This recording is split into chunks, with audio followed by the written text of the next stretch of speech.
সকালবেলা ঘুম থেকে ওঠার পর রাত্রে ঘুমোতে যাওয়ার আগে পর্যন্ত আমরা যা যা কাজ করি সেই নিয়ে আজ ইংরেজিতে কয়েকটি বাক্য আলোচনা করব। আমি সকাল 6টায় ঘুম থেকে উঠি।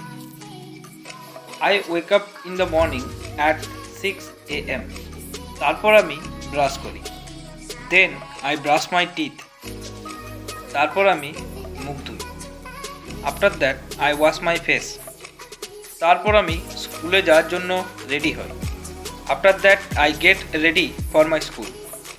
আমি 10টার সময় স্কুলে যাই।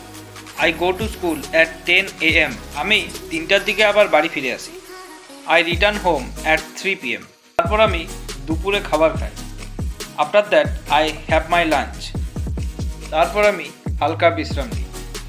Letter I take a nap. বিকেলবেলা আমি একটু বাইরে বেরোই। In the afternoon I go out there. তারপর আমি 10টা পর্যন্ত পড়াশোনা করি। After that I study till 10 PM। তারপরে আমি ঘুমিয়ে যাই। Letter I sleep. ভিডিও যদি আপনাদের ভালো লেগে থাকে তাহলে অবশ্যই লাইক, কমেন্ট, শেয়ার করবেন। ধন্যবাদ।